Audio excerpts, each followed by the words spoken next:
Meu Deus! Contratei uma outra internet. Liguei pro presidente e disse, muda a minha internet. Aí mudamos. Prossiga. Tava bom. Então, eu estava lendo 1 Coríntios, capítulo 16, versículo de número 17 e 18.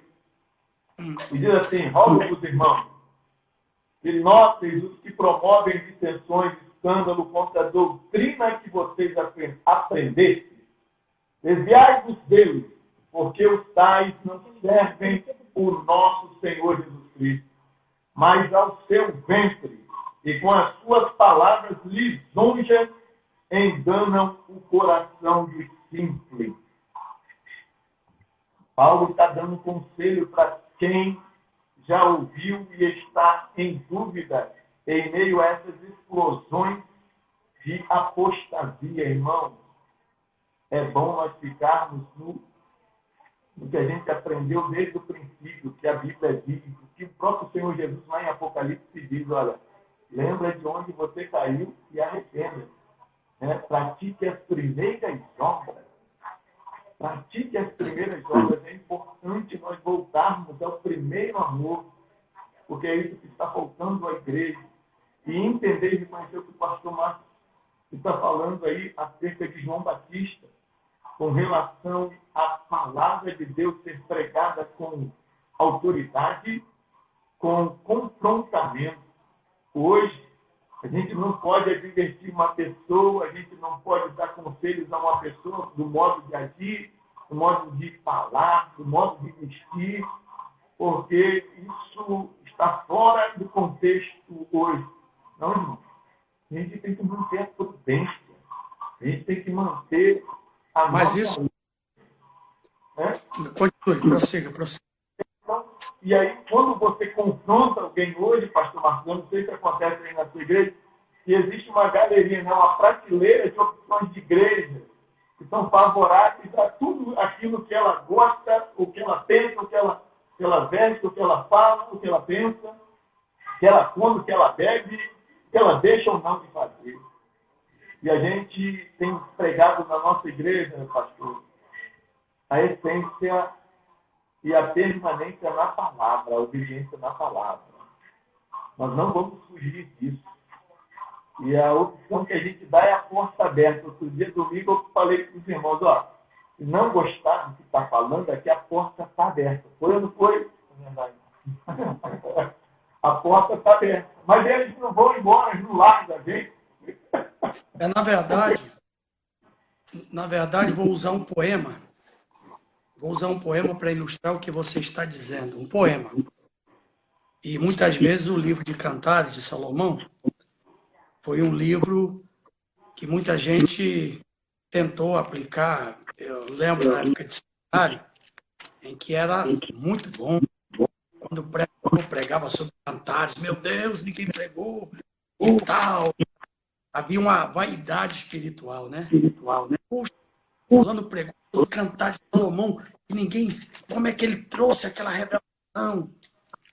Então, eu tenho uma palavra aqui em Cantares, dentro do teu contexto de igreja, e eu trouxe a palavra há algum tempo. Capítulo 5, já entrei no meu jardim, minha irmã, noiva minha, colhi a minha mirra com a especiaria, comi o meu favo com mel.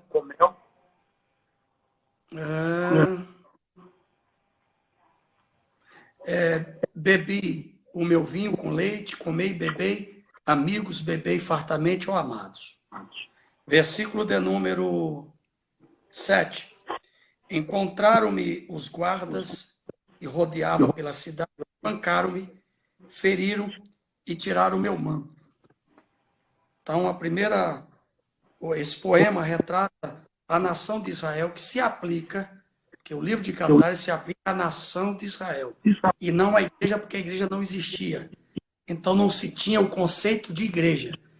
Então, quando você lê o livro de Oséias, está se aplicando ali à nação de Israel. Quando você lê a parábola de Jeremias que fala sobre o divórcio, está falando sobre Israel e Deus. Então, o livro, propriamente, algumas parábolas relacionadas a casamento, está relacionado à nação de Israel e Deus. O poema que Salomão se propõe a escrever está se referindo ao amor primaveril, no seu namoro com aquela nação, como aconteceu. Então, de forma poética. Mas podemos usar esse contexto para a ideia do que você está dizendo, da igreja que perdeu. Então, 3 coisas que têm acontecido na igreja. A igreja que tinha, não é, o amado veio, já entrei, o esposo está dizendo, já entrei no meu jardim, minha irmã, noiva minha, né? Colhi a minha mirra, especiaria, quer dizer, adoração, sacrifício. Comi o meu favo de mel, coisas doces, coisas boas. Bebi do meu vinho, que fala da alegria. O leite, que fala do início da doutrina. Bebei fartamente. O amado está dizendo que tinha fartura. Esse é o primeiro momento. Aí, ele descreve, no versículo de número 2, a reação da igreja.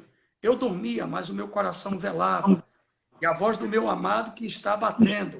O Apocalipse diz, eis que aquele que tem ouvido, ouça o que o Espírito diz à igreja. Aí, o versículo de número... Eu vou pular para o versículo 7. Encontraram-me os guardas que rodeavam pela cidade, espancaram-me, feriram e tiraram o meu manto. Então, 3 coisas têm acontecido com a igreja. Primeiro, a igreja tem sido violentada. Violentada quando alguém sobe no púlpito e conta um monte de piada e usa a Bíblia. Faz stand-up. E fala línguas estranhas, arremeda, imita os irmãozinhos. Então, isso para mim é apostasia. Isso é ferir a noiva. Isso é violentar a noiva. Segunda coisa, feriram. Né? Além de ter espancado, feriram. Versículo 7. A igreja, ela está ferida. Ela está ferida não só na questão do ensinamento do Cristo que perguntou aos discípulos, o que dizem eles ser? Um diz que tu és Jeremias. Ele disse, não, tudo bem, mas eu quero saber o que eu sou para vocês. E vocês, o que é que dizem que eu sou? Aí Pedro se levanta e diz, tu és o Cristo, o Filho do Deus vivo. Aí ele diz, Simão, Barjona, não foi nem a carne nem o sangue que te revelou, mas foi meu Pai que estava no céu, que está no céu. Em João 6, quando ele fala, aquele que não comer da minha carne, não beber do meu sangue, não tem parte comigo. Aí alguém disse assim, dura esse discurso, foram embora. E ficando apenas os 12, ele disse, e vós também não quereis ir? Aí Pedro de novo toma a retaguarda e diz, para quem iremos nós? Porque só tu tens palavra de vida eterna. Esta igreja que precisa voltar à singeleza da palavra e conhecer o Cristo que adora, o que muita gente não sabe é o conceito samaritano. Os vossos pais dizem que devemos adorar lá em Jerusalém. E os nossos pais dizem que é aqui, Monte Ebal e Gerezim. Jesus disse, nem aqui nem lá. Mas a hora vem, já chegou. Os verdadeiros adoradores adorarão o Pai em espírito e verdade. Aleluia. Dá um glória a Deus aí. Porque as tais pessoas o Pai procura para que com elas possam. Terminando aqui o conceito. Ela foi espancada. Não é? Ela foi ferida. A igreja ela tem sido violentada, ferida e tiraram o manto dela. O manto era a honra. A igreja tem sido escandalizada. Hoje tem gente na rede social promovendo escândalo do povo de Deus. Veja recentemente o que acontece. Você sabe, isso virou notícia, isso virou meme. Eu acredito que aquele pastor, eu perguntei, falei para um pastor recentemente, amigo batendo papo. Aquele pastor deve ter pregado muitas mensagens. Aquele pastor deve ter salvo muitas vidas. Deve ter ensinado muita gente. Um dia, ele coloca o computador na frente dele e espera os irmãos entrarem na live. E ele, por descuido, faz um som estranho. Eu vou dizer, quem está aqui é adulto, né? Ele simplesmente soltou um. Vocês viram esse? Foi assim que ele fez. Vocês viram esse vídeo? Vocês viram esse vídeo? Esse vídeo está na internet. Ele simplesmente fez isso. Pronto. Se tornou celebridade. A que ponto nós chegamos? Ele não foi promovido porque pregou a palavra, ele não foi reconhecido porque ensinou as verdades, mas virou chacota. Então, como é que nós estamos vivendo uma época de escândalo em que o manto da noiva está sendo tirado? Isaías 58 diz que a gente não pode desnudar. Você não pode ver a vergonha. E se existia algo que uma mulher daqueles dias não podia perder, era o seu manto. Porque ali, o seu véu, estava a sua honradez. Então, escândalo. Enfim, voltando àquele conceito que você disse. A igreja está vivendo esse momento de apostasia. E que, por isso, os sinais que Jesus paralisou a nação, o mundo e tudo, para repensar, reeditar a forma de conduta e dizer, olha só, está zerado, vai começar tudo de novo e começar do jeito certo. Olha, e hoje... Se deixar, eu não passo, tá? Vou dar lugar, hein? Tá bom. Aleluia. Vai estar muito gostoso. Assim, a gente vai... Eu estou salvando a live, tá? Eu quero até informar o que a gente vai salvar, a gente está salvando. Vai botar no canal, e se o senhor também quiser pegar, você pode pegar e botar lá.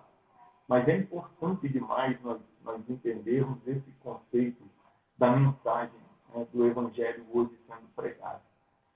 E há uma coisa que eu sempre notei, pastor Marcos, a diferença de alguns pregadores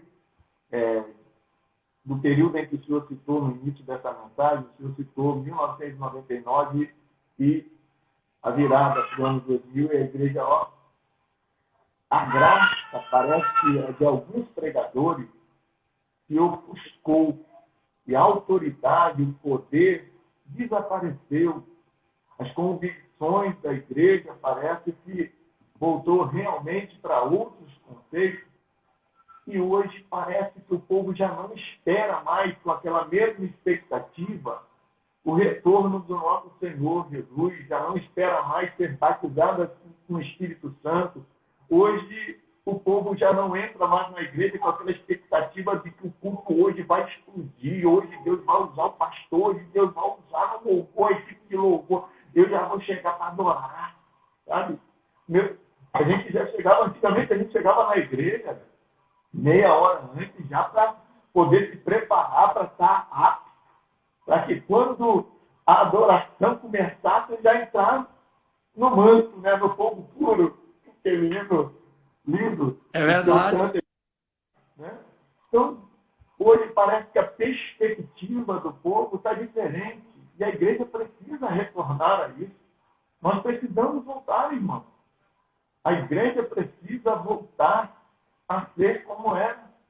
Nós precisamos olhar onde a gente saiu, onde a gente falhou, onde a gente parou e voltar a buscar a realização de algo extraordinário. Parece que a gente hoje está limitando Deus nas suas atuações, na sua operação, de tanto ouvir heresia, de tanto ouvir dúvidas de outras pessoas também de não serem usadas por Deus e ver aí um corredor de fogo, de vez em quando pegar fogo, manifestação de caindo endemoniado o tempo inteiro, Deus curando, fazendo glória. Rapaz, aí a pessoa vai olhar para esse ministério e vai falar assim, esse homem é doido. Esse homem está fazendo... Não, engraçado. Não, teve gente que já riu, né? Aí o pessoal fica assim, toda terça-feira eu vou pro monte, né? Eu fico lá dentro da mata. Perninha, quero mandar um abraço aí pros irmãos da igreja. E aí eu tô lá no monte orando e alguém diz assim, ué, tu ainda ora no monte? Meu Deus. Eu falei, estou te cortando, cara. Eu falei uma vez que eu estava indo para o monte com um pastor, dirigente de uma congregação que a gente estava, e eu era ainda cooperador, e eu cheguei para ele e falei, pastor, por que o senhor não vai no monte? Vamos no monte comigo.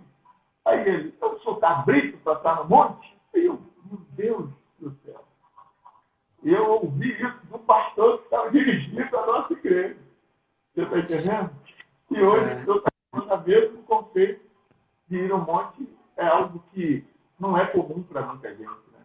Jesus ia para o monte, várias histórias. Nós não vamos falar sobre isso, mas dizer o seguinte, que é muito mais fácil ser comum.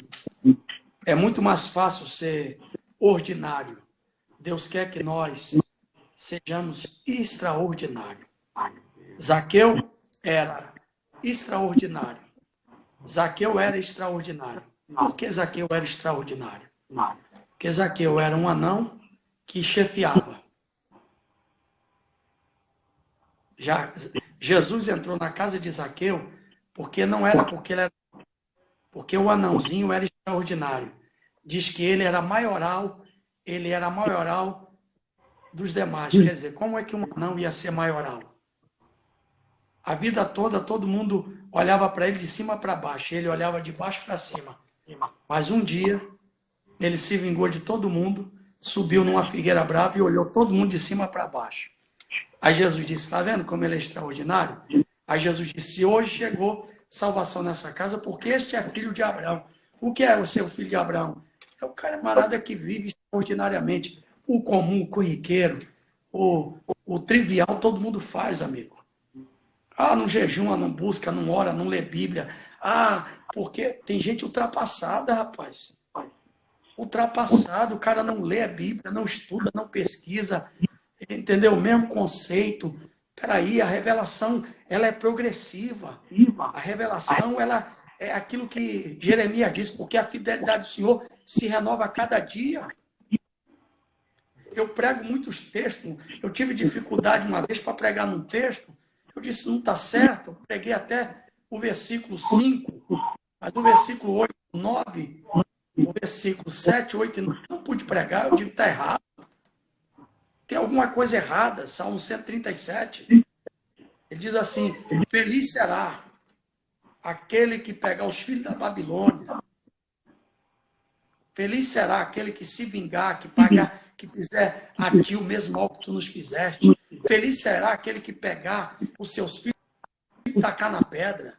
Eu digo, como é que pode ser isso? Como é que alguém que tem Deus no coração pode dizer, olha, você vai ser feliz se você pegar o filho do teu inimigo e tacar na pedra? Como é que você vai entender isso? À luz do Deus que te ensina a amar, que dá a paz. E aí? Aí você tem que ir para a revelação. Deus está dizendo o que é ali. Quem é que escreveu? Deus deixou o registro, mas quem escreveu é um crente que estava amargurado na margem do rio da Babilônia, dizendo, pendurei a harpa e eu não vou cantar, estou triste, vou chorar, não quero saber de outra coisa. Ó Jerusalém, se eu me esquecer de ti, que se apegue, porque os nossos detratores, os nossos torturadores, pediam de nós um cântico, e nós dizemos, como os cantaremos? Quer dizer, cheio de saudosismo, cheio de lembrança, mas quando estava lá em Jerusalém, esqueceu do Deus de Jerusalém e da terra de Jerusalém. Aí, como estava amargurado, ele diz, o meu agora, ele estava saudosista, estava com o coração cheio de ódio, de vingança.